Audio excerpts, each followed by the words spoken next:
सद्गुरुदेव भगवान की जय। सियावर रामचंद्र की जय। समस्त ग्राम देवी देवताओं की जय।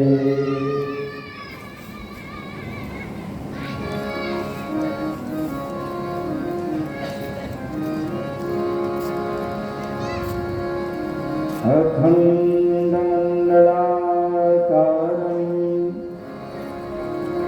व्याप्तं येन चराचरं तत्पदं दर्शितं येन तस्मै श्रीगुरुवे नमः। सच्चिदानन्दरूपाय विश्वोत्पत्त्यादिहेतवे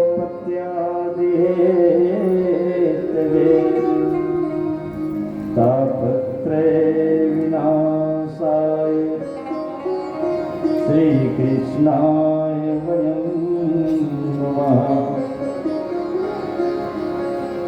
पवनतनय संकटहरण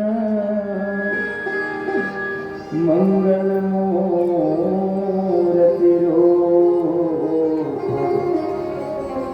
राम लखन सीता सहित हृदय बसो सूर्यभूप। जड़ चेतन जग जीव जत सकल राम मैं जानी। बंदों सबके पद कमल सदा जो निज पाऊं। सूक्ष्म रूप में उपस्थित परम पूज्य गुरुदेव वंदे माता जी की श्रद्धा को नमन करते हुए वेद माता, देव माता, विश्व माता, सद्बुद्धि की देवी माँ गायत्री की चरणों को वंदन करते हुए आदर्श ग्राम जोंधरा के समस्त दैवी चेतनाओं को नमन करते हुए समुपस्थित धर्मानुरागी, धर्म प्रेमी, अध्यात्म प्रेमी, हमारे सही वयोवृद्ध आशीर्वादक गण, देव स्वरूप भाइयों, सती स्वरूपा, भक्तिमयी, वात्सल्यमयी, करुणामयी हमारी माताएं बहनें, प्यारे प्यारे बड़े, आप सभी की चरणों को हम सादर प्रणाम करते हैं, स्वीकार करिएगा। और आइए भगवत कृपा से ये शानदार अवसर मिला हुआ है कि हम अपने जीवन के कल्याण के लिए चंद समय पावन पुराण, प्रज्ञा पुराण के माध्यम से धर्म चर्चा करें और जिससे हमारे जीवन का कल्याण हो सके। आत्मीयजनों, यह प्रज्ञा पुराण कथा जो है परम पूज्य गुरुदेव आज की जीवन समस्याओं को लेकर उन्होंने इसकी रचना की है। और केवल प्रज्ञा पुराण की ही बात नहीं है, हमारे जितने भी पुराण हैं और हमारे मनुष्यों ने जब इसकी रचना की है तो सभी का एक ही उद्देश्य है कि हम गलत रास्तों को छोड़ करके सही रास्तों की ओर आगे बढ़े, सन्मार्ग पर चले और जिससे खुद का भी कल्याण हो, समाज का कल्याण हो, जगत का कल्याण हो। चेतना को जगाने के लिए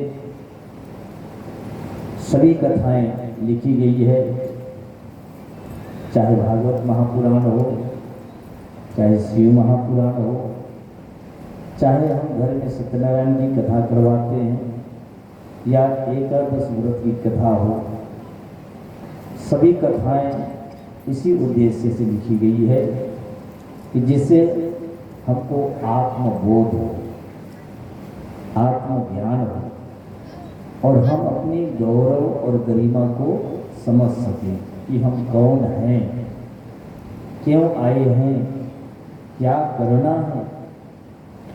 और भगवान ने मानव तन की जब रचना की होगी तो बहुत उम्मीद के साथ की है। परम पूज्य गुरुदेव लेख में लिखते हैं कि भगवान जब सृष्टि की रचना की तो गीली मिट्टी ली गई, तो उनकी शैली है? गीली मिट्टी, और गीली मिट्टी लेकर के ऐसे लंबी लाइन जैसे उसको गढ़ दी, उसमें प्राण फूका, उठ खड़ा हुआ, पूछा तू कौन है? तो जवाब तो कुछ नहीं दिया, लेकिन फुफकारने लगा। समझ गए ना? तो बोले जा बेटा तू भी जी खा, पर मेरे काम के नहीं है। फिर दो पाया बनाया, दो पायों से भी बना करके प्राण संचार किया, तो वो भी अपनी भाषा बोल करके निकल गए। भगवान संतुष्ट नहीं हुए, फिर चार पाया बनाया, चार पाया बनाया, वो भी अपने अपने रंग रंग का हुआ। कुत्ता बना, वो भौंकने लगा, कोलिया बना, कुआने लगा। बोले कि जाओ तुम लोग भी जियो खाओ। और जब मानव की रचना की तो भगवान पसीना पसीना हो गए। ये गुरुदेव की रचना है, समझाना चाहते हैं हम लोगों को। और ऐसे शानदार रचना की कि संसार में मानव के समान और कोई रचना ही नहीं है। ये बिल्कुल सही है। मानव के अंदर में बुद्धि कौशलता है, वो सोच सकता है, समझ सकता है, जगत के निर्माण के लिए सब कुछ कर सकता है। और देखिए नियंत्रण किसके ऊपर में है? सारी दुनिया का नियंत्रण किसके ऊपर में है? मानव के ही ऊपर में है। तो है क्या? शारीरिक दृष्टि से देखा जाए तो हाथी बहुत विशालकाय शरीर वाला है, पर हाथी को भी अपने नियंत्रण में करने वाला है कोई शक्ति, वो है आदमी। आदमी उसको अंकुश में नियंत्रण करके रखता है। शेर कितना खूंखार होता है, वो जंगल का राजा होता है, लेकिन उसको भी अंकुश में कौन रखता है? हंटर मार करके आदमी। बहुत कमाल की चीज है आदमी जी। आदमी अपनी गरिमा को समझ जाए, अपनी प्रतिष्ठा को समझ जाए, तो भगवान के बाद किसी का यदि स्थान है वो आदमी का स्थान है। पर आदमी तो आदमी ठहरे। गौरव गरिमा समझ में नहीं आती है। हम अपने आत्मबोध को प्राप्त करें, इसलिए कथाएं लिखी जाती है। कथाएं जो होती है वो केवल मनोरंजन के लिए नहीं है। आज दुख की बात यह है कि बड़े बड़े मंच सस्ते हैं और वहां पर राम कथा कम होती है। वो जो पुड़िया रखे रहते हैं ना इधर उधर की, वो चर्चाएं ज्यादा होती है। और वो मंडली शानदार मंडली जो ज्यादा ताली बजवा सके, ज्यादा नचवा कूदवा सके, इधर उधर की बकवास की बातें कर सके। राम रामायण से कोई लेना देना, हम उसी को पसंद भी करते हैं। वहां की मंडली आए थे, मंच को हिला दिया, तो मंच में हिला करके आयोजना रखनी थी।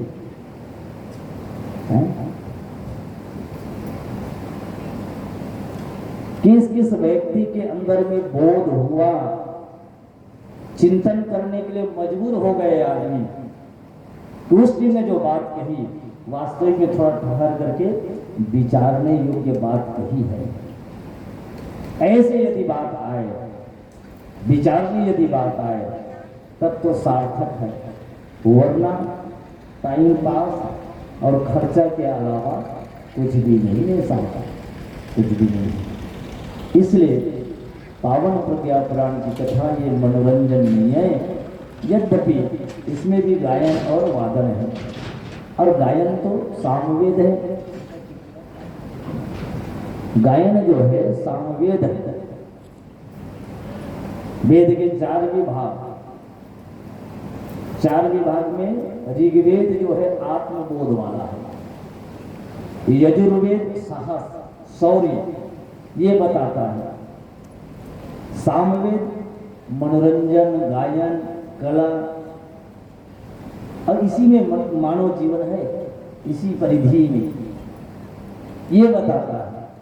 और अथर्ववेद कैसे जीवन चलाने के लिए हम उपार्जन करें, धन को बढ़ाएं, कमाई करें, नेकी कमाई करें, अथर्ववेद है।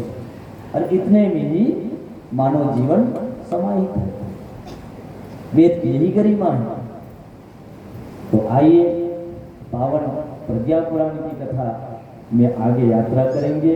उससे पूर्व सत्संग के परंपरा के अनुसार 2 नाम भगवान नाम संकीर्तन का आश्रय लें, उसके बाद पावन कथा की हम सब यात्रा करेंगे।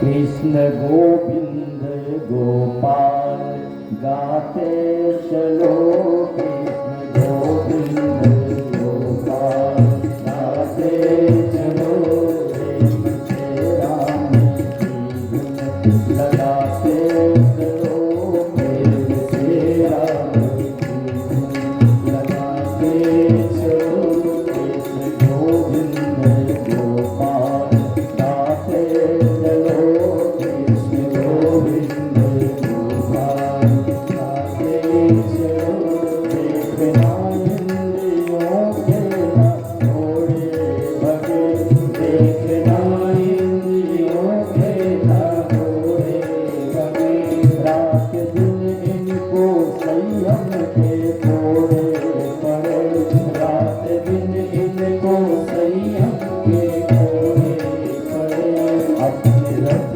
को तुम्हारे चलाते चलो, अपने रथ को तुम्हारे चलाते चलो, कृष्ण गोविंद गोपाल गाते चलो, कृष्ण गोविंद गोपाल गाते चलो, नाम जाए मगर नाम भूलो नहीं, नाम जाए मगर नाम भूलो नहीं, दुख में तड़पो नहीं, सुख में भूलो नहीं, दुख में तड़पो नहीं, सुख में भूलो नहीं, प्रेम भक्ति के आंसू बहाते चलो, प्रेम भक्ति के आंसू बहाते चलो, कृष्ण गोविंद गोपाल गाते चलो, कृष्ण गोविंद गोपाल गाते चलो, काम करते रहो, नाम जपते रहो, काम करते रहो, नाम जपते रहो, करते रहो, नाम जपते रहो, काम करते रहो, नाम जपते रहो, आपकी वासनाओं से डरते रहो, आपकी वासनाओं से डरते रहो, नाम जप का खजाना बढ़ाते चलो, नाम जप का खजाना बढ़ाते चलो, कृष्ण गोविंद गोपाल गाते चलो, कृष्ण गोविंद गोपाल गाते चलो, ध्यान आएगा उनको कभी ना कभी, ध्यान आएगा उनको कभी ना कभी, भक्त पाएगा उनको कभी ना कभी, भक्त पाएगा उनको कभी ना कभी, ऐसा विश्वास मन में बढ़ाते चलो, ऐसा विश्वास मन में बढ़ाते चलो, कृष्ण गोविंद गोपाल गाते चलो, कृष्ण गोविंद गोपाल गाते चलो, प्रेम से राम की धुन लगाते चलो, प्रेम से राम की धुन लगाते चलो,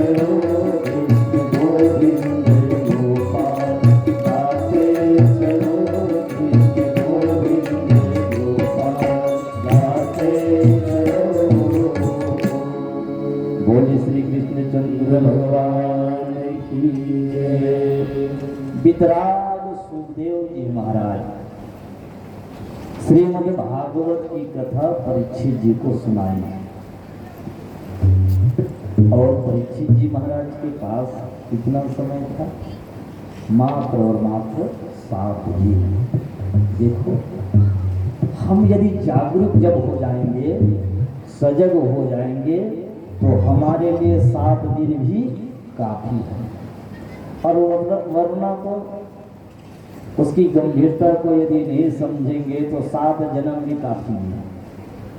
7 जन्म भी बीत जाएंगे। तो वितराग सुखदेव जी महाराज हैं और कथा सुनने वाला परीक्षित भी मृत्यु को निश्चित जान करके संसार से पूर्णतः विरक्त होकर के कथा सुनी और 7 दिन के अंदर में परीक्षित की मुक्ति हो गई, उसका कल्याण हो गया।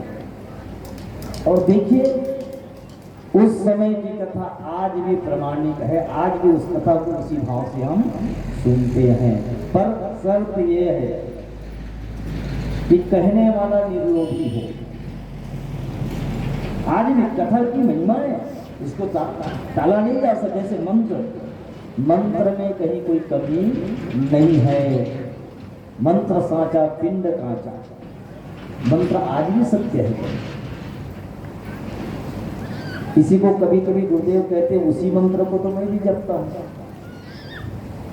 और मैं उस मंत्र को तल्लीन होकर के जपता हूं। और तुम जब जपते हो तो केवल शब्दों को पूरा करते हो। दोनों में अंतर है ना। एक तोता रटता है, तोता जब रटता है तो शब्दों को रटता है, तो शब्द को दोहराने मात्र से नहीं बल्कि उसकी महिमा को, अर्थ को समझकर उसमें डूब करके मंत्र जाप मम दृढ़ विश्वास पंचम भजन सो वेद प्रकाश। मंत्र वही है, पर मंत्र में हमारा कितना विश्वास है, कितनी निष्ठा है, ये मायने के हिसाब से। एक पंडित जी के पास में एक धनी सेठ था, अशांत रहता था। उन्होंने सुन रखा कि श्रीमद् भागवत की कथा कहवाने से जीवन में शांति आती, कल्याण होता है, और जरूर होता है, इसमें कोई दो मत नहीं। तो एक पंडित जी के पास चले गए। तो पंडित जी बड़ा मुर्गा मिला है ऐसे करके, ऐसे घुमा करके उस महाराज जी को, सेठ जी को चक्कर में डाला कि बोले देखो सेठ जी, ये है कलयुग, और कलयुग में धर्म कर्म का जो प्रभाव है वो कम पड़ गया है, इसलिए क्या करना पड़ेगा, कम से कम 4 बार कथा करवानी होगी। कितने बार? 4 बार कथा करवानी होगी, तब आपको शांति मिलेगी, आपका कल्याण होगा।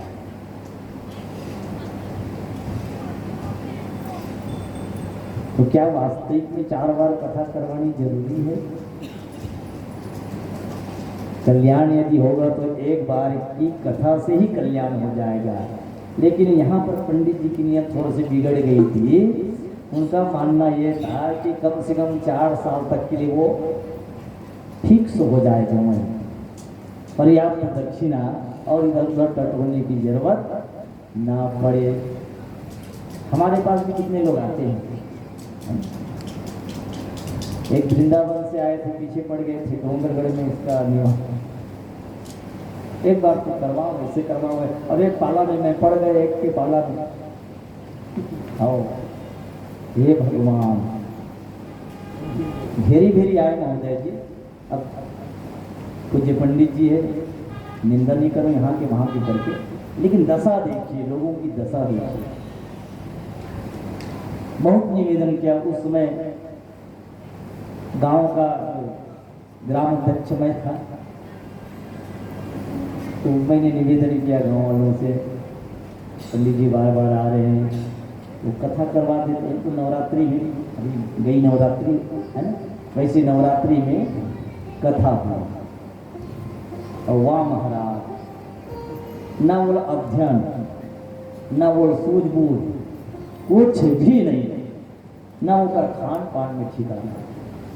खतरनाक जिकर घर डेरा देते हैं लोग माथा धरी काबर जेकर सोए रहते हैं पुनः में वो पाँव में खा खा थूक के वो रिपीट कर दे इसे।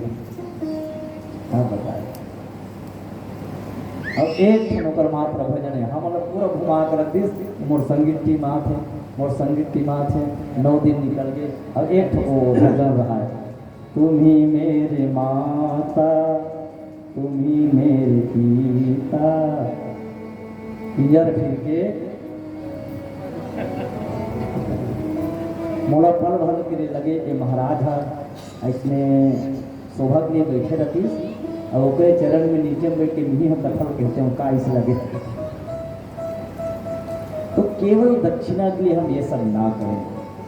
आप पूज्य हैं लेकिन आपकी धारणा क्या होनी चाहिए, ये आपकी जिम्मेवारी है क्योंकि आप प्रथम नागरिक है समाज के, आप समाज के सिर हैं, पुरोहित हैं। आपको क्या चाहिए, आप यदि नीचे गिर जाएंगे तो पूरा समाज नीचे गिर जाएगा और आप अपने ब्राह्मणत्व को जगा करके रखेंगे क्योंकि आप हमारे आदरणीय हैं तो सारा समाज ऊपर उठेगा क्योंकि आप भूमिसुर हैं, धरती के देवता हैं और धरती के देवताओं को स्वार्थी होना नहीं चाहिए, कल्याण की भावना होनी चाहिए। तो फिर एक सुलझे हुए महाराज जी के पास में गए और तब उन्होंने सारी बात सुनाई उसको कि देखो भैया बात ये है कि आप पूर्णतः समर्पित होकर के मन लगा करके कथा सुनिए और जो मन लगा करके कथा सुनता है उसको 4 फलों की प्राप्ति होती है। सुनी समुझहि जन मुदित मना मज्जहि अति अनुराग तो लहि 4 फल अक्षत तनु साधु समाज प्रयाग। 4 फलों की उसको प्राप्ति होती है और उसके लिए पात्रता भी तो चाहिए, कहने वाले का भी पात्र हो और सुनने वालों का भी पात्र हो, एक परम आवश्यक है। कभी भी इस मंच पर बैठने वाला आदमी ये ना सोचे कि नीचे में जो बैठा है वो सब भकले भगत हैं, कभी भूल कर भी नहीं सोचना चाहिए। कथा तब बनेगी, बात तब बनेगी जब नीचे वाले और ऊपर वाले सम हो। ये तो व्यवस्था है। हमारे से कितने जानने वाले लोग नीचे बैठे हुए होंगे यार, ये उनकी उदारता है, ये उनकी उदारता है, आपकी उदारता है। और तभी तो गोस्वामी जी कहते हैं श्रोता वक्ता ज्ञान निधि कथा राम के गुण किम समझाऊं मैं जीव जड़ कलिमल ग्रसत विमूढ़। बताओ केवल वक्ता नहीं श्रोता भी ज्ञान की निधि होते हैं। सामान्य नहीं समझना चाहिए, कुछ भी बोल करके निकल जाओगे ये नहीं हो सकता साहब। ठीक है मर्यादा के कारण लोग आपको ना टोके, कभी कभी ये भी होता है मर्यादा के कारण चुरमुरा कहते हैं ना, चुरमुराक आदमी रहे जैसे कहा बताऊं इसमें। हाँ जी हाँ जी जी नीचे वाले मन बहुत मर्यादा अदब करते और यहाँ बैठने वाले फेंकते रहते, कुछ भी बकते रहते, कुछ भी कहने से बात बनने वाला नहीं। हम कल्याण की बातें करें जिससे हमारे जीवन का कल्याण हो सके, वही बातें करें और वही अधिकार है आपके यहाँ बैठकर कहने के, क्योंकि ये व्यासपीठ है। व्यास माने विस्तार, जो बातें समास में है उसको व्यास में करके गागर में सागर भर के आपको देना है भैया,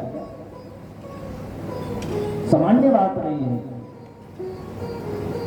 तो दिल से कहें, कौन कितना चढ़ा रहा है, क्या देना देना चढ़ा रहा है उससे है? तब तो बात बन जाएगी। परंतु गुरुदेव कहते हैं भगवान का अनुदान वरदान भी सत्पात्रों को ही मिलता है। एक पंडित जी जिसका नाम था संत ज्ञानेश्वर, महाराष्ट्र के संत हैं, एक जगह उनकी कथा हो रही थी। तो पंडित जी ने यही कहा कि देखो भगवान भी सब पात्रों को अनुदान वरदान बरसाते हैं। तो एक माता जी बैठी थी, वो झिड़क गई, बाबा हाँ तो क्या भगवान भी भगवान होने का क्या मतलब? भगवान भेदभाव करेगा? गलत बोल रहे पंडित जी आप। भगवान भेदभाव नहीं करते, वो तो सबको बराबर देते हैं। नहीं माता, ऐसी बात नहीं है। रामचरितमानस में लिखा हुआ है भगवान ने सारे जीवों का निर्माण किया, यही तो मानते हैं ना। सब जीव उनकी संतान है, ये भी मानते हैं। सब मम प्रिय सब मम उपजाए, किसने कहा है? भगवान ने कहा है सब मम प्रिय सब मम उपजाए, लेकिन ताते अधिक मनुज मोहे। अब भेद हुआ कि नहीं हुआ? भेद हुआ कि नहीं हुआ? और सब मेरे उपजाए हुए हैं, लेकिन उन सब में मैं मनुष्य को बहुत ज्यादा चाहता हूं, वो भाता है। क्यों? क्योंकि मनुष्य ही एक ऐसा प्राणी है जो भगवान का काम कर सकते हैं। महिला भैंसल के लिए बोल दे एक काम करो जी, वहाँ जा जनपद में जाकर तुम मीटिंग बैठ जाओ, मीटिंग बैठ जाओ, अभी काटो योजना बना कर लाऊं, कोई करता आदमी ही कर सकता है भगवान का काम। इसलिए धरती के राजकुमार हैं। तो भड़क गई माता जी। उस समय संत जी ने कोई जवाब नहीं दिया, मुस्कुरा करके ठीक है ठीक है ठीक है आप बैठ जाएंगे, बिठा दिया। शाम का समय हुआ और क्या किया, गांव में एक ऐसा आदमी को ढूंढा जो नामी आदमी था। इसमें हेरा फेरी करने में, चोरी चकारी करने में एकदम नामी आदमी। कोई कोई गाँव में हो जाता है, यहाँ तो कोई नहीं है, लेकिन कोई कोई गाँव में हो जाता है ना। कई बार उनको अंदर जाना होता है, बाहर आना होता है, उनका आना जाना लगा रहता है। हमारे गांव भी है आने जाने वाले कुछ लोग होते, ठीक है। तो ऐसे आदमी को बुलाया और बुला करके कहा भैया ये काम करना है।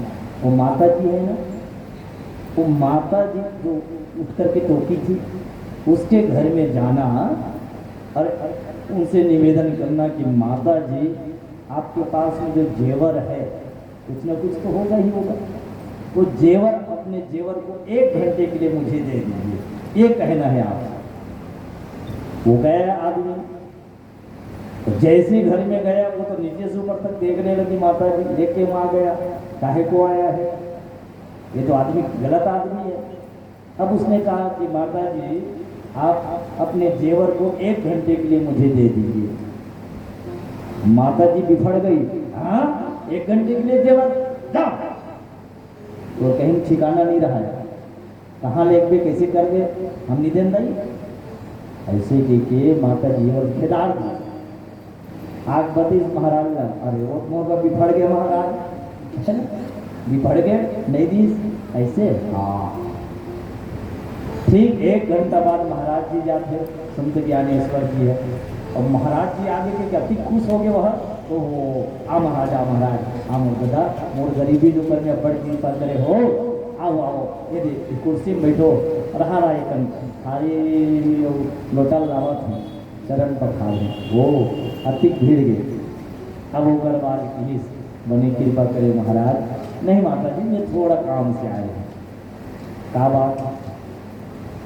इसकी थोड़ा काम है 1 घंटा के, आप अपन पास में कोई जेवर हुई ना, बोला मोला थोड़ा दे दीजिए, 1 घंटा बाद वापस वाह जेवर एक मोर सौभाग्य है, बैठो भीतरी में चल दी और अचरज में जोर के ला के रख दी सुकरा। महाराज मुस्कुरा के कहते माता मोर जेवर वेवर नहीं चाहिए, मोर पहली एक आध बना है इसका, ऐसे कुछ मोर पहली कोई आज इसका, हाँ वो चौराहा करता राजे से बोला में देते ये हो गए।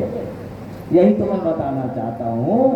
आप जब अपने छोटे से जेवर को, जिसकी विशेष कीमत नहीं है, उसको भी पात्र देख रहे हैं देने के लिए, तो क्या भगवान जो है अजस्त्र ज्ञान को, वो दिव्य ज्ञान को, महाप्रज्ञा को ऐसे किसी के हाथ में थमा देंगे?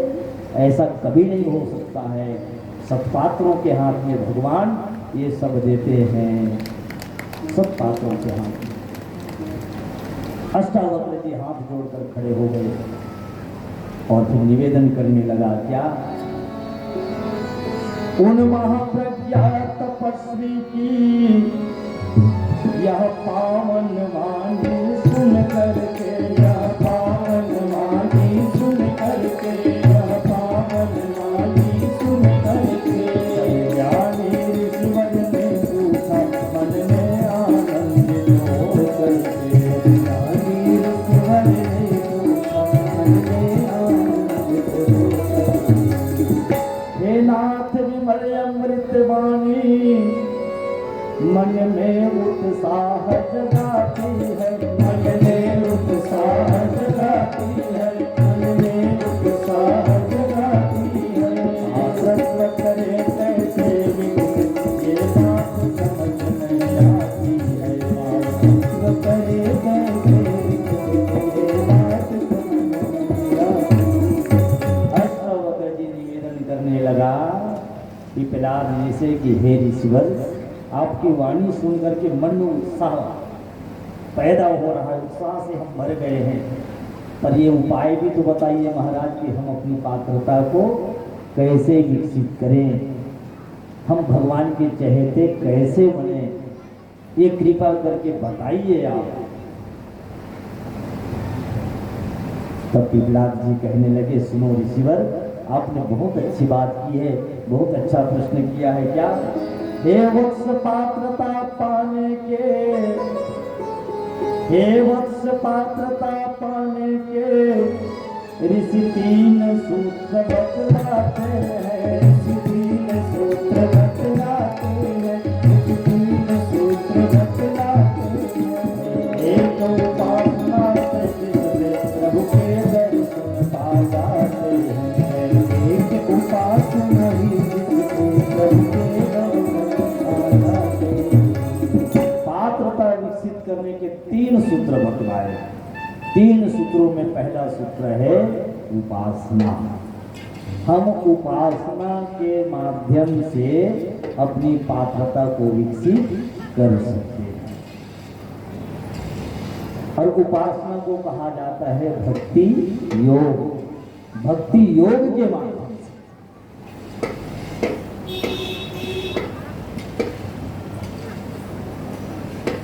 4 वेदों में 3 खंड है। एक खंड ज्ञान खंड है, दूसरा भक्ति खंड है, और तीसरा है कर्म कांड। तो भक्ति खंड माने उपासना, और उपासना क्या है? दाई बनना ज्यादा जंजाल में फंसे रहते ना उपासना चक्कर में। वो कैसे? उपासना लग छत्तीसगढ़ी कहते उपास। उपासना माने उपास, और उपास माने ये दिन कहीं नहीं खाना है, कट कट भूखे रहना है, भी काहे उपास। नो है, नो है, ये लोग उपास नहीं कहा है। उपास के सीधा अर्थ में बताता हूँ आपका, एकदम सहज में, ये एकदम सरल समझ आ जाए। उपास के मतलब होते भगवान के करीब में बैठना, ये है उपासना।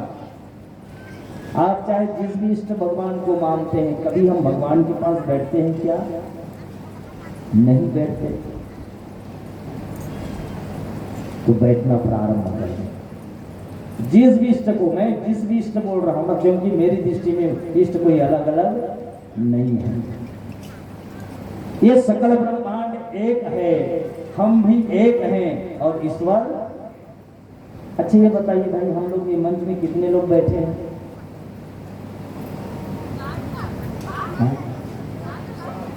जी 7 लोग ना? पक्का? अच्छा आप सिद्ध कर सकते हैं क्या कि 7 लोग बैठे हैं? बेटा तो दे देता है। सिद्ध कर सकते हैं क्या कि यहाँ पर हम लोग 8 लोग बैठे हैं, 7 लोग? अब सिद्ध करने के लिए क्या करेंगे? सीधा सा गणित है, आप गिनती लगाएंगे। देखो ना महाराज, 7 ही लोग तो हो, चले बताओ कैसे कैसे 7 जन से कुछ मान ले जाए तो कैसे करूँ? वो बेंजो वाले 1, आर्गन वाले महाराज 2, में 3, ये 4, तबला वाले 5, ये बगल वाले 6 और वो पार्टी बड़े पेट कहते हैं 7। इसने तो गिनही का। अब मोरे एक निवेदन, फिर से गिनती चालू करो। बेंजो वाले 1 के हो में माना था वो 1 ठन के ठन है। बेंजो वाले 1 है ना जी। आर्गन वाले के हो?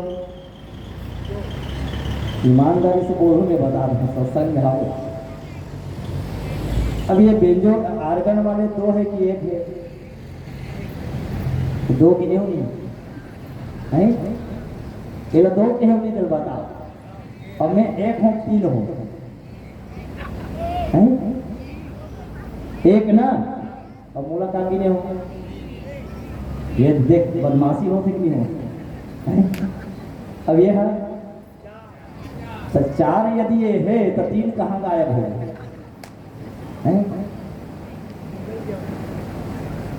एक ही है। ऐसे ही जगत नियंता ब्रह्म भी एक है, एक से अनेक बिल्कुल नहीं है। एक सूर्य है,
तो हम उपासना के माध्यम से अपनी पात्रता को विकसित कर सकते हैं। तो मेरा एक निवेदन होगा, आज से हनुमान जयंती के इस पर्व में हम एक संकल्प लेके जाएंगे। जिस भी इष्ट भगवान को हम मानते हैं, जिस भी, आप कम से कम 2 मिनट वहाँ बैठिए और कभी मेरा आना होगा ना तो अपना अनुभव शेयर करिएगा। पहले के जीवन में और अब के जीवन में कितना अंतर आया है, समझ में, शांति में, है सुकून में, हल्कापन लगा कि नहीं लगा, ये आप बताइएगा। माताओं से भी निवेदन, इतना समय तो निकाल सकते हैं, दो ज़्यादा कुछ अमका ढमका करने की जरूरत नहीं। दिया जला दो, जलाना है तो नहीं जलाना है तो माँ तो जलाना जी, क्या फर्क पड़ता है। राधा स्वामी सत्संग में तो दिया नहीं बारे तक वो भगवान की भक्ति नहीं करते, वो हम तो करत हो का करते कि नहीं करते। साधना की कई पद्धति है, एकदम से दिया बत्ती जलाना है और मंत्रेल बोलना है तब हो, ऐसे कोई बात नहीं है भाई। आप बैठिए अपने इष्ट के पास, भगवान के पास बैठिए। अब इससे क्या फर्क पड़ेगा? फर्क ये पड़ेगा जब भगवान के निमित्त बैठेंगे तो भगवान के गुण कर्म स्वभाव का हम चिंतन करेंगे। अब जैसे भगवान शिव के पास बैठ गए, क्या सोचेंगे? अरे भैया, ये हमारे भोलेनाथ बाबा जटा क्यों रखे हैं, और रखे भी हैं इसको बांध करके क्यों रखे हैं? भगवान शिव जी के सिर में गंगा क्यों है? चिंतन करेंगे कि नहीं? अरे भाई, एक काल सर्प माने काल, और काल को ये गले लगा करके रखा है, तो कौन सा अमृत इसके पास में है? ये हमारे भगवान भोलेनाथ भभूति को कहीं छुपा करके रखते हैं, चिंतन करेंगे कि नहीं? अब जब एक प्रकार से चिंतन करेंगे तो ढूंढना भी शुरू करेंगे, किसी से पूछेंगे, महाराज मोरे एक बात बताओ ना, सही भगवान शंकर के मोड़ी में गंगा कावर है? पूछना चाहता ये जटा का है, तो मोरे एक निवेदन है। अब शिव भक्त महापुराण कथा करवो तो सबल बता दो, अब एक कर बता देते। भगवान शिव जी के जो जटा है ये विचार है, और विचार के केंद्र का है मस्तिष्क। विचार ना हाथ में होए, ना गोड़ में होए, ना पेट में होए, ना मुंह में होए, विचार कहाँ रखे? ये विचार का केंद्र है। और जटाओं को विचार कहा जाता है। और भगवान शिव जी अपने विचार को बिखेर कर नहीं रखते, बल्कि समेट करके रखते हैं। ये दर्शन है। शिव जी के सिर से गंगा बही है। ये गंगा क्या है? गंगा है भक्ति की धारा, राम भगति जहाँ सुरसरी धारा। ये भक्ति की धारा निरंतर बहती रहती है। हमेशा भगवान शिव जी को देखेंगे तो किस अवस्था में रहते हैं? भक्ति में वो निरत रहते हैं, डूबे रहते हैं। गले में सर्पों की माला है। ये सर्प है काल, और भगवान शिव जी है महाकाल। और जो गले में सर्प रखे हैं, इसके पीछे कारण ये है कि हम काल से ना भागें, उसको गले में लगा करके। अब इसका अर्थ ये बन लेना कि घर जाके काटो मुरहरी उरहरी खोज के। अब शिव जी कम से कम नाक सांप लगा के हम पिटी तो रख सकते, ऐसा मत करो ना, होकर दर्शन रसम हो, नहीं तो उल्टा हो जाए। का बिच्छी बंदर लो जानो नहीं है, सो सांप लो धर है भभूति क्यों? अरे भभूति ही अंतिम सार है साहब। हम लोग यज्ञ किए ना, तो यज्ञ के अंत में क्या लगाया गया? ओम कायसम जमदग्ने की ललाटे। क्योंकि एक दिन हम सबको जाना है, राजा हो या रंग हो, ये जीवन का अंतिम सत्य मृत्यु है, कोई साथ देने वाला नहीं। जाओगे जब यहाँ से कोई न साथ होगा, जाओगे जब यहाँ से कोई न साथ होगा, जाओगे जब यहाँ से, जाओगे जब यहाँ से कोई न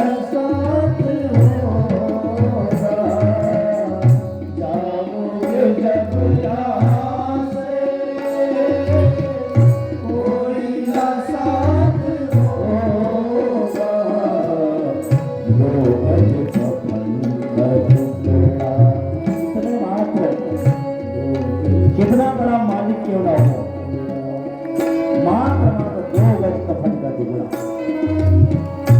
सब उतार दे जाएंगे। उसके बाद 2 गज कफन का टुकड़ा तेरा दीवार होगा, जाओगे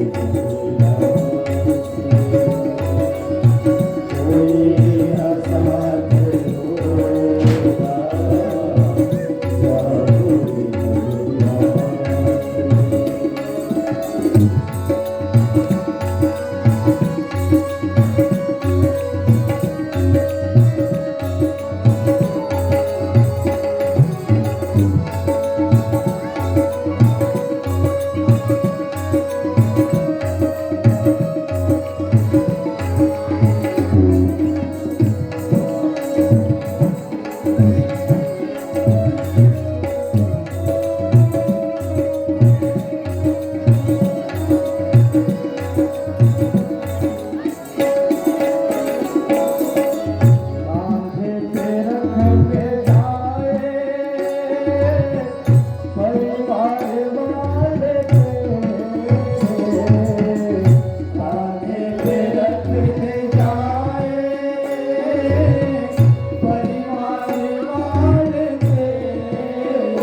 अपनी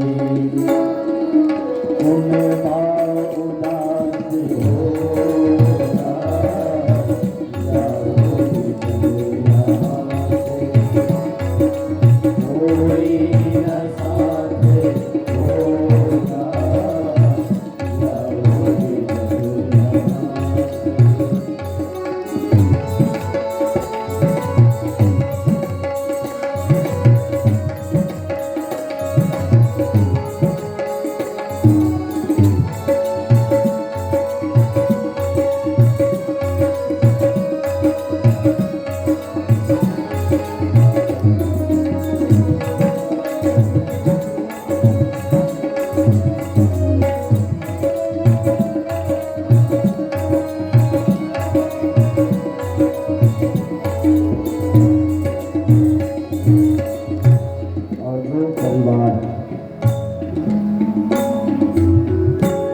जोड़ी के चले जाने पर वो माता जी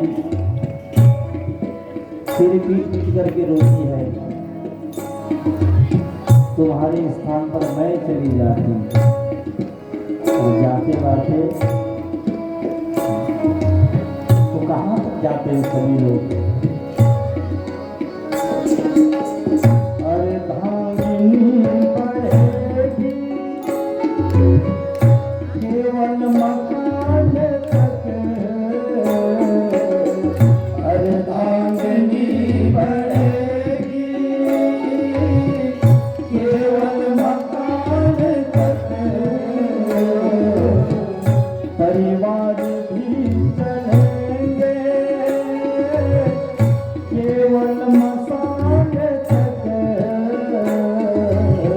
परिवार भी चलेंगे केवल मसान तक,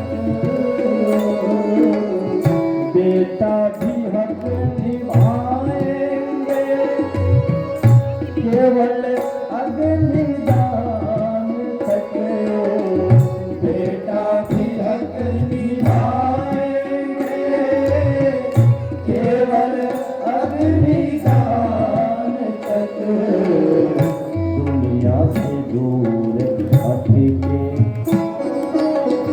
दुनिया से दूर हटके, मर घट निवास होगा,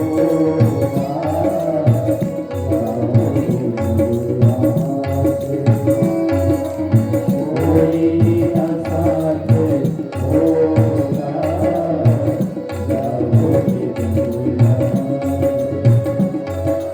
कोई न साथ होगा, जाओगे दुनिया से। जीवन की सच्चाई यही है। मटेवा वाले नाच आप में से कितने लोग देखे हैं? हमारे बड़े बुजुर्ग लोग तो देखे हैं। वो मैंने खूब बढ़िया कॉमिक निकाले, माया परीक्षा, है ना? माया परीक्षा मैंने जिन घर परिवार के प्रति हम अति आसक्त रखन, वो घर परिवार के सच्चाई का है। तो एक नौजवान बेटा रहा है, वो कर यहाँ की बहू रहा है, माता और पिताजी रहा है, एक दूसरे को खूब चाहे जैसे हम मन चाहता है। एक दिन वही गांव महात्मा साधु, और साधु वही कायाखंडी भजन गाते, अजी खंजरी तमुरम गायते से, क्या देखे दर्पण में मुखड़ा, क्या देखे दर्पण में हो तुर दया धर्म नहीं मन में मुखड़ा, क्या देखे दर्पण में तुर दया धर्म नहीं मन में मुखड़ा, क्या देखे दर्पण में। गहरी नदिया नाम पुरानी उतरन चाहे पन में, उतरन चाहे पन में, गहरी नदिया नाम पुरानी उतरन चाहे पन में, उतरन चाहे पन में।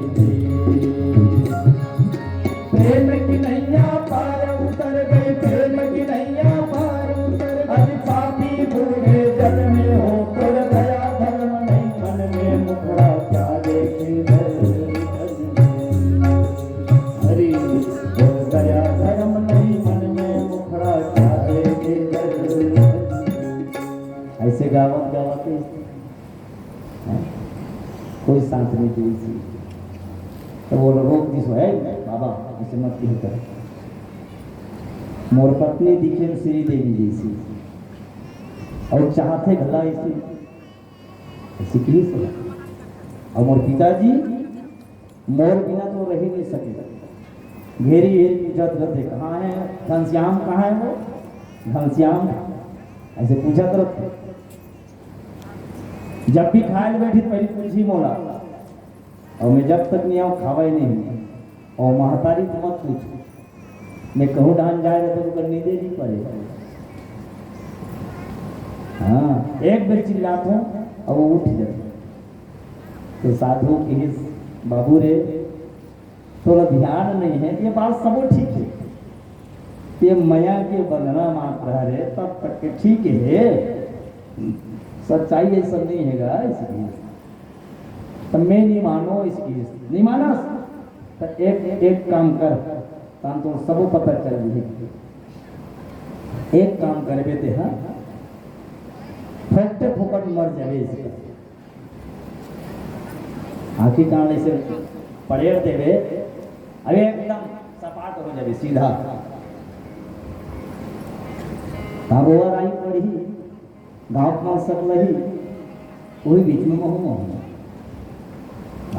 योजना बना रहा है अब रहा थे साधु के हेतु उसने कर्म दे फोकट फोकट मर गएगा फोकट फोकट मरी तो हम जो कल्लाई को एक रोए नहीं गदा अलग मुड़ी पटक के रोए दाई अलग रोए ओकर श्रीमती अलग रोए गांव का मन बहुत बढ़िया दिन बेचारा गा ये जवान छोकरा है अभी अभी बिहाव हो हे भगवान हे विधाता क्या होगी कैसे होगी ऐसे काबर करे इसके यही बीच में साधु ओकर पाँव पकड़ ले हे साधु महाराज तुमन कहीं उपाय जाना तो होते कैसनो करके मोर लेकर जिंदा कर दो तुमन जैसने कहो तैसने कर दो ए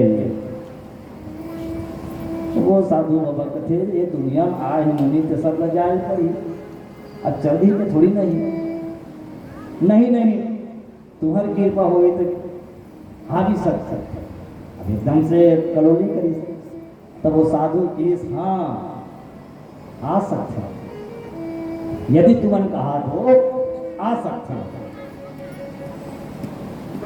एक गिलास लाओ तो किसी आधा गिलास पानी ला दिया और भगवत रधरे जी भगवत रधरे कहते आधा गिलास पानी ला और भगवत लोही मिला एक घोट अब ये वास्तविक में तुम जिंदा करना चाहते हो हाँ चाहे एक कुछ भी करे लग जाए ताकि ये दवाई है ये दवाई ला पिए लगी पियो जेन पीही ते पट ले मरही अभी हटी ऐसे की तो ओकर ददर दिस कही लेस ना ते पी ले लगे अब तो ज्यादा दिन की जिंदगी नहीं है ते पी ले अब बात सुनेगा पिए के लोग पी लेते हो लेकिन महू का है साहूकारी काम करता अब लेखा जोखा अति बिगड़े है अब मैं मान जाए पीक पट में मर गया तो अति सब बिगड़े तेरे वसूल ही कौन तेमन तो बिन नहा के मर गए ना एक कर से कि मोला न्यूज रथे से ओकर दादा तेन ओकर महतारी ते पी ले दाई ते पी तब वो कहते पिए के लिए पी लेते हो लेकिन पति देवता का थे महाराज और मोर बिना एकर का गति होही गति ले मने अपन पति के का गति होही एकर सेवा कौन करही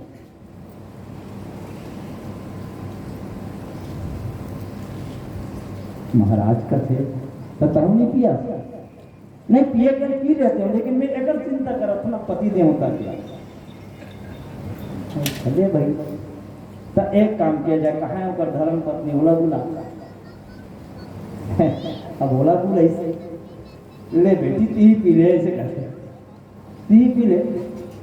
तब वो का दिमाग लगे, ओकर दादा हनी पिया थे, ओकर दाई हनी पिया थे, अभी अभी हमार बर की हाल हो गए आई और हो सकी जिंदा हुई तो हो, हम तो पट ले मर जाओ है। और ये पति नहीं है तो हम दूसरा पति बना ले, हम काबू मार हो गई हो गए माया परीक्षा। एक जिंदा करना चाहते हो तुम ना, एक मरना नहीं चाहो तब कैसे करने से करते? तो साधु कहते मैं पी ले का ऐसे कहते। हाँ महाराज, हाँ महाराज, जब तक जनक हाँ जैसन कहते तैसन दे देवो दादा, 1 एकड़ खेत और नाम में कर देवो ते पी ले ऐसे कहते। तो साधु मर जी पढ़ ले तो 1 एकड़ खेत में कैसे कर दिए?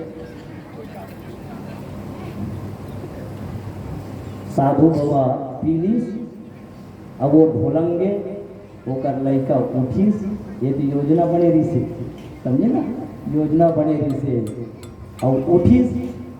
अब वो मला लगी से बने हुए ना ये साधु हमारी काबर एक से हम का लेना देना। लड़का समझ गए, उठ महाराज ते कहेस ना ते एकदम 16 आना बात नहीं, अरे परिवार ये है, परिवार ये है।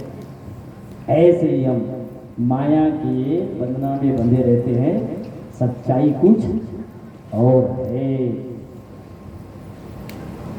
तो साथ कौन देगा? आपकी अपनी उपासना, आपकी अपनी उपासना, आपका अपना भजन। और भजन बिना किसी का कल्याण होने वाला नहीं है। बारी मुझे घृत होए बरु, सिकता ते बरु तेल, और बिन हरि भजन न भवतरी, यह सिद्धांत। दूसरी बात ये है उपासना, भगवान के करीब में बैठने का लाभ। तो जिस इष्ट के पास हम बैठेंगे उसके गुण कर्म स्वभाव का चिंतन करेंगे। जैसे बर्फ के पास बैठते हैं तो ठंडकता मिलती है, अग्नि के पास में बैठते हैं तो गर्मी मिलती है, ऐसे भगवान के पास में बैठेंगे तो भगवान का हम चिंतन करेंगे, सात्विकता को ग्रहण करेंगे। यह है उपासना। उपासना की बड़ी महिमा है। दूध की उपासना पानी कर लेता है। उपासना माने इष्ट और भक्त का मिलना, ये उपासना है, मिलन। अब देखिए लोग तो यही करते हैं ना, दूध में पानी मिला करके अक्सर बेचते हैं। तो दूध की उपासना पानी कर लेता है और दूध की कीमत में वो बिक जाता है। यही है, हम अपनी कीमत बढ़ाएंगे। दूसरी बात है साधना। साधना क्या है? जीवन देवता की साधना साधना है। विशेष कपड़ा पहन लेना ये साधक का लक्षण नहीं है। चंदन मंदन हाँ ये ठीक है, बाना है ठीक है, इसकी भी महिमा है, लेकिन केवल ये पहन ले और ये ना बदले, केवल है ना चोला बदल ले और भीतर ना बदले, तो इससे कल्याण होने वाला नहीं है। मन ना रंगाए जोगी, कपड़ा रंगाए और दंड कमंडल धर के जग भरमाए, इससे बात नहीं बनी। मन को रंगाना पड़ेगा। मन को है धोना था, किसको? मन को, और हम तन धो के आ गए। धोना था मन भूल गया तू, धोता रहा तन मन मन के, धोना था मन भूल गया तू, धोता रहा तन मन मन के। धन का ईश्वर भूल गया तू, धन का ईश्वर भूल गया तू, तीरथ करता चल चल के, धोना था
अंतःकरण को धोने की बात है। अंतःकरण जब साफ हो जाता है, निर्मल हो जाता है, तो भगवान 56 भोग को ठुकरा करके इसके पास चले जाते हैं। सबरी के वेद सुदाम के तांदुल रुचि मुचि भोग लगाए मेरे मुंह। दुर्योधन के उस 56 भोग को त्याग करके विदुर के घर में जा करके भगवान साग खा लेते हैं, केले की छिलकी को पा लेते हैं। बात शुद्ध अंतःकरण की है। निर्मल मन हो तो रघुनायक सबरी के घर आए और श्याम सुर की बाह पकड़कर साग विदुर घर खाए। इस पर हमने नहीं विचारा कैसे आएंगे भगवान। ये जीवन साधना है। जीवन साधना क्या है? अपने खान पान को, अपने रहन सहन को, अपने चाल चलन को। अब ये सबके लिए अनिवार्य है। इसके लिए किसी जाति विशेष की जरूरत नहीं है, छोटे बड़े की जरूरत नहीं है, अमीर गरीब की जरूरत नहीं है। एक अच्छा इंसान, नेक इंसान बनने के लिए अपने आचरण को ठीक करना है बस। सभी के साथ में मिलजुल करके प्रेम और सौहार्द के साथ रहें, आत्मीयता का विस्तार करें। पहले के दिनों में होता क्या था, आप सब साक्षी हैं। मान ले जाए टेटू के खेते एक कन्हा दिन आधा एकड़ सब बाम कर दी, सुगरे छूटे हैं। तो पहले सियान में रहते एक दूसरा जायजा ले, ठीक है ना। कस फलाना तो धान बुआ के नहीं बुआ के, हाँ बुआ के कका और कहीं तीस मान ले जाए अन्य बुआ है इसे वो एकदम भड़क जाए, वो कर भड़क जाए। मूरत ते किसान हस्ते का हस्ते, हाँ सोच तो किसान हस्ते का हर। अरे एक एक दिन अमोल होते बाबू, तो मुंह टूट गए है वो जा नांगर खाली है, बैला खाली जाले ले। अब वो ऐसे हो कि नहीं होगी। पहले के समय में हमारे जानत की बात है, लकड़ी जोरे पर जाना रहा है तब कोई बनिहार की जरूरत ही नहीं पड़ेगा। चाहे एक गाड़ी लकड़ी हो जाए कतरो हो, जरूरत पड़ेगा। और का करे लगे मात्र घर में ला चाय ला पिया। आज का है लकड़ी जोरे पर लेके तो जोरे के रोजी अलग देंगे और वो आए के बाद में व्यवस्था अलग बना दे। समझ जाओ ये होगी कि नहीं होगी? व्यवस्था अलग बनाओ। इसका अर्थ क्या हुआ? आत्मीयता जो है खत्म होती जा रही है, सेवा भाव खत्म होती जा रही है। एक दूसरे को जो सहयोग करते थे, मैंने कहाँ गए थे, कोई गांव है, एक गांव के बारे में चर्चा हुई। बोले कि हमारे गांव में जब किसी का भी ढलाई होता है, ढलाई छत, तो उसको बनिहार लगाने की जरूरत नहीं है। हम गांव वाले उसके घर में जाते हैं और मदद करते हैं। ढलाई अभी की बात है, अभी बात, कोई गांव ध्यान में नहीं आ रहा।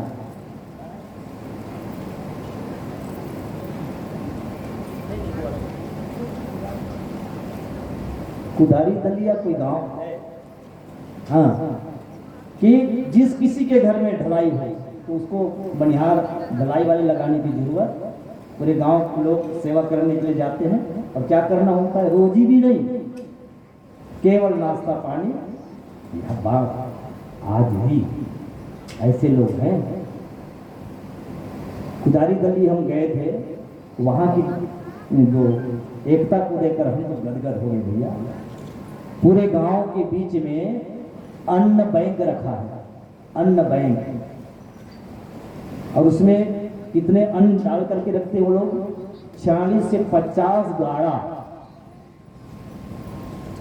उधारी तक नहीं, 40 से 50 गाड़ा थे महाराज की। आज भी वहां धान हम भरा है, तो कैसे करते देख। हम यही बैंक ने अन्न बैंक के माध्यम से बड़े जन मैदान बना रहे थे। सरकार का कथी हम नाक रगड़ बिहड़ जंगल में हम बड़े जन मैदान बना दें, एक तो स्कूल बिल्डिंग बना दें, सड़क ला बना दें, और जो गरीबी में बेटी मन की शादी बार भी होते ना, तेकर परिवार ले एक कथम के जाओ बैंक में जाओ, कहते अन्य बैंक में के बोला लगी तोड़ा, हाँ 5 बोरा ना निकाल के ले जाओ तो बेटी की हाल का क्या बात है साहब। आज भी जाके पता कर लीजिए, ऐसे गांव को तो हम प्रणाम करते हैं आज भी, बताओ। और वहाँ कोई भी, वहाँ जाति पाति ऐसी कुछ भी नहीं है। किसी भी घर परिवार में छठी भी कार्यक्रम यदि होना है, छठी भी, तो घर वाले बिंदास, और घर समाज के अलग अलग मुखिया हैं, उनकी जिन एक बार उनको मीटिंग करके बोलना होता है कि मेरे घर में अमुक कार्यक्रम है, तो फिर गांव के जो मुखिया अलग अलग समाज के हैं ना, उनकी जिम्मेदारी बन जाती है। वो लोग घर में आते हैं, उसी के घर में वो लोग बनाएंगे, खिलाएंगे, पिलाएंगे और धो मांझ के घर वाले लोग खाएंगे। अब ये स्वर्ग है कि नहीं है बता, स्वर्ग से कम है।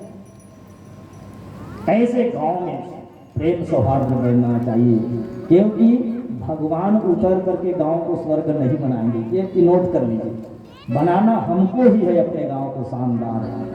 फिर अपने गांवों को हम स्वर्ग बनाएंगे, फिर अपने गांवों को हम स्वर्ग बनाएंगे। अपने अंदर सोया देवत्व जगाएंगे, अपने अंदर सोया देवत्व जगाएंगे।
साधना है जीवन साधना, ये साधना बढ़ेगा। परम पूज्य गुरुदेव इस पर विश्वास करते हैं। केवल कपड़ा रंगाने से नहीं, केवल तिलक जटा है उस क्रम में है वो, पर इतने महत्व से नहीं, क्योंकि लोग भिखारी लोग भी वैसे बनकर घूम रहे हैं। रावण ने क्या किया, कल मैं निवेदन कर रहा था, माता सीता के हरण के लिए जोगी का भेष बनाया, यति का भेष बनाया। चोरी करना ही तो चोर जैसे जाओ ना यार, तो जोगी का भेष बनाकर कितने ऐसे लोग आते हैं, लुटेरे लोग है ना, लुटने के लिए, और शब्द जाल में फंसा करके आपको बेवकूफ बना देते हैं। तो ऐसे लोगों से सावधान रहिए, प्रामाणिक आदमी से, प्रामाणिक लोगों से संगत करिए और अपने जीवन का कल्याण करिए, तब बात बनेगी। ये उपासना साधना, साधना इसलिए जरूरी है। देखिए खान पान में रहन सहन में, अरच खरच में जब हम साधना करते हैं तो हमारी शक्ति बढ़ती है, शक्ति बढ़ती है। देख लीजिए आप, आदमी मितव्ययी होगा, ऐसा नहीं होगा कि आमदनी अठन्नी खर्चा रुपया और अपने आय के अंदर खर्च करेगा, वो आदमी कभी कर्जा में डूबेगा नहीं। परम पूज्य गुरुदेव सूत्र देते हैं कि जीवन में सुखी रहने के 2 उपाय। क्या करना है? अपनी आय से अधिक खर्चा मत करो, एक, और परिस्थिति से तालमेल बिठा के रखो, बात बन जाएगी। ये हमको करना पड़ेगा तो धन की शक्ति बढ़ेगी, लोगों के साथ मेल जोल बनाएंगे, बढ़िया प्रेम से रहेंगे तो हमारे अंदर में विश्वास की शक्ति बढ़ेगी। और फिर लोग कह देते हैं कि भैया आपके लिए तो मेरा दरवाजा हमेशा खुला है। कहते कि खान पान के माध्यम से, खान पान में यदि साधना करेंगे तो सतोगुणी स्वभाव आपका बढ़ेगा और उसकी शक्ति बढ़ेगी। जुबान, देख मुंह में 2 काम होता है, एक है खान पान और दूसरा है बोलना, और दोनों महत्वपूर्ण है, दोनों महत्वपूर्ण है। क्या खाएं, कब खाएं, कैसे खाएं, है ना? कम खाओ और गम खाओ। हमारे बुजुर्ग लोग सूत्र दिए हैं, कम खाओ गम खाओ, तो ऐसे आदमी कभी बीमार नहीं पड़ता। तो मुंह में 2 काम होता है, एक है खाना, दूसरा है बोलना। हमारी वाणी में कटुता नहीं होनी चाहिए। और आप जानते हैं द्रौपदी मैया से एक भूल हो गई। इंद्रप्रस्थ का उद्घाटन हुआ, प्रतिष्ठान हुआ, दुर्योधन भी देखने के लिए गया और ऐसे विचित्र महल बना हुआ था तो जहां जल दिखता था वहां गलीचा है, और जहां दरी बिछी हुई है ऐसे दिखाई देती थी वहां पानी है। यही धोखा खाया। अब दरी जहां बिछी हुई है जल जैसे दिख रहा है, उसमें लहर भी है, तो धोती को ऐसे टांग करके चल रहा है ठाकुर। और जहां बिल्कुल एकदम बराबर गलीचा दरी बिछी जैसी दिख रही है, वहां पर पानी है और कमर भर पानी में घुस गया आदमी। हुआ क्या? अटारी में बैठी थी द्रौपदी और उनके मुख से निकल गया अंधे का बेटा। महाभारत प्रतिशोध की अग्नि में जल गया दुर्योधन और महाभारत खड़ा हो गया। ये वाणी है, वाणी है। वाणी ऐसे बोलिए मन का आपा खोए, औरन को शीतल करे आपो शीतल। एक जन भैया हर ड्यूटी आवत नहीं, बीच में कुकुर से टकरा गई। अब देख शब्द ही है ना, थोड़ा भी हेर फेर होते ना तो बड़े जन बखेड़ा खड़ा हो जाते। अब वो ढाल लैका न हाथ रहा है, ये ढाल लैका पद हो सुन तो भगवान वो कुत्ता ऐसी कौन कहा है? वो पति देवता है।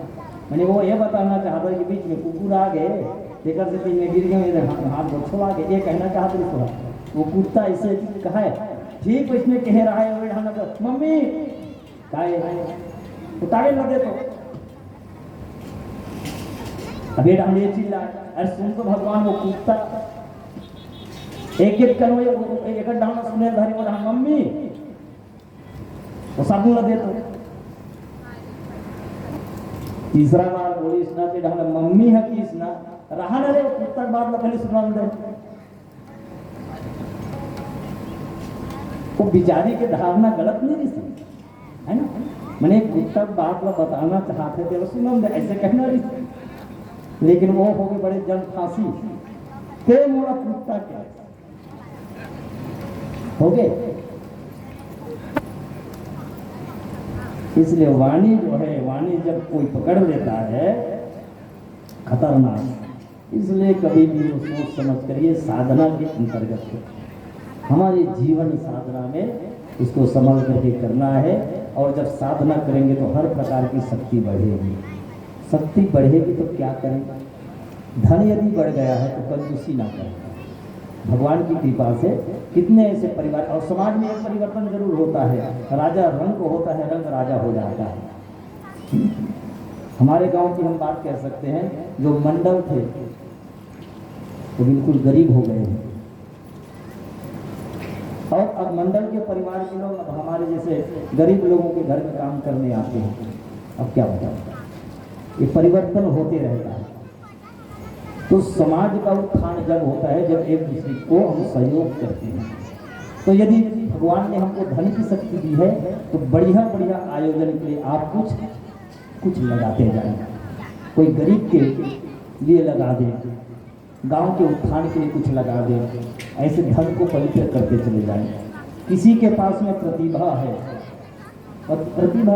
अकल है, तो गांव के उत्थान के लिए, समाज के उत्थान के लिए अपने अकल को लगाएं। अब किसी के पास में केवल तन है तो क्या तन के माध्यम से श्रमदान नहीं कर सकते? क्या श्रमदान भी तो कर सकते हैं। ऐसे करना चाहिए। पेड़ लगा सकते हैं, तालाब की सफाई कर सकते हैं।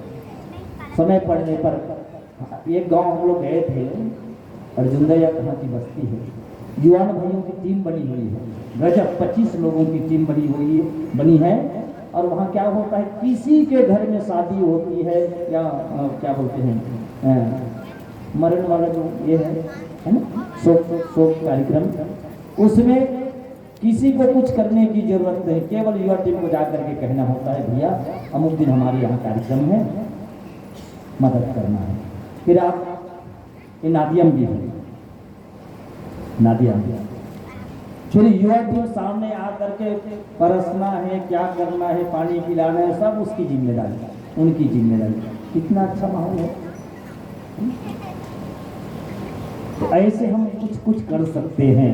मेरा तो निवेदन होगा गीता भैया, ये कार्यक्रम का अंत नहीं होना है। कल आप सभी हमारे आत्मीय आशीर्वादगण बैठे हुए हैं, ये कार्यक्रम का समापन नहीं है, बल्कि कार्यक्रम का शुभारंभ होगा कल के बाद से।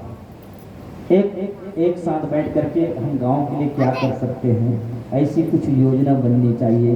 चाहे पेड़ लगाने के संबंध में कुछ रचनात्मक कार्य भी हो, गांव की व्यवस्था के लिए चर्चा हो, अच्छा कोई काम है ना, ऐसे कुछ कर सकते हैं तो करना चाहिए।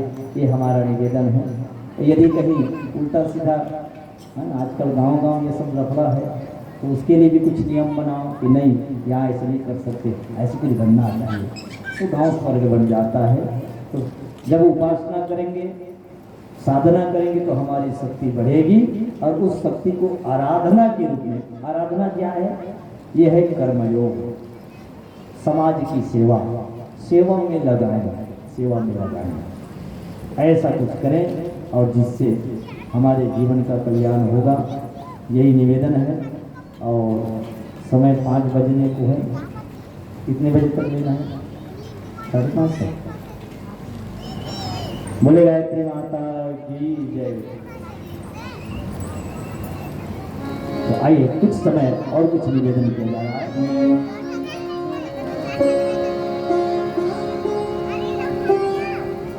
हमारे ऋषियों ने बहुत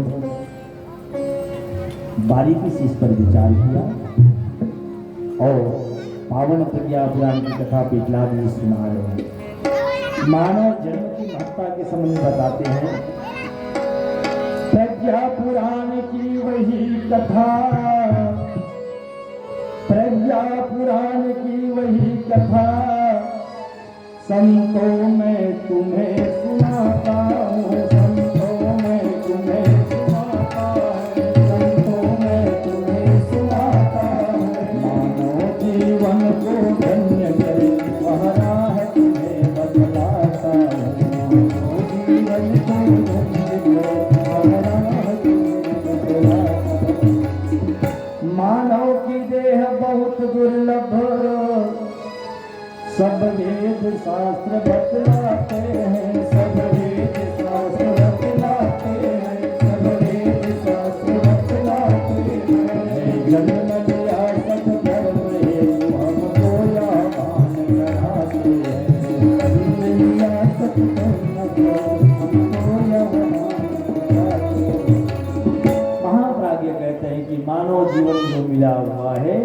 ये देव दुर्लभ है, श्रेष्ठ है, और इसमें ये जन्म जो लिए हैं सत्कर्म करने के लिए लिए हैं, शुभ कर्म करने के लिए लिए हैं।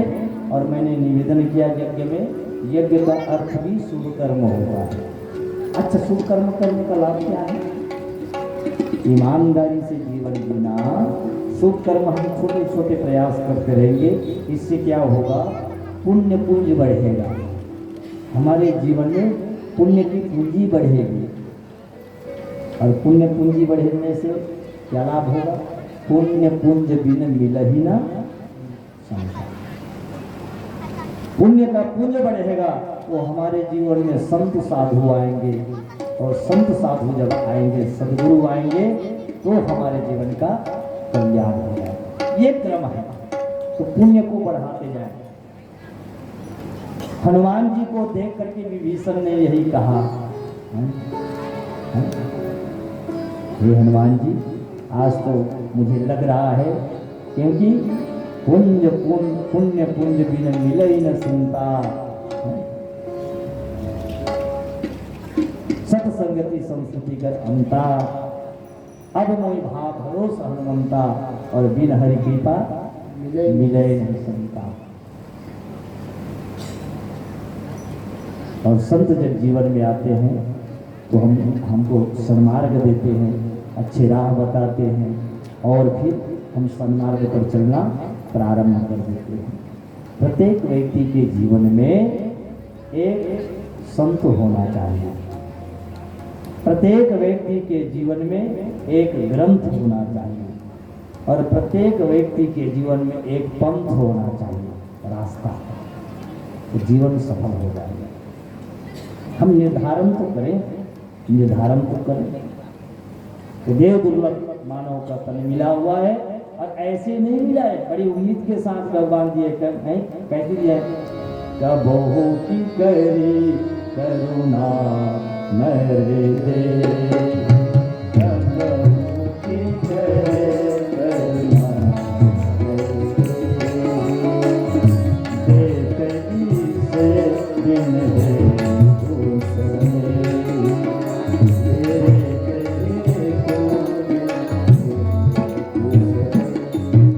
परमात्मा ने अहेतु कृपा करके इस तन को दिए हैं। अब भगवान ने तन दिया है, तो क्या ये तन का काम क्या है? क्या विषय में ही बुलाए हैं भैया?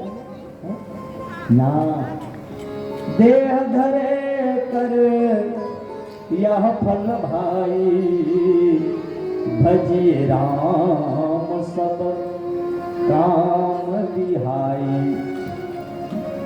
यह तन कर फल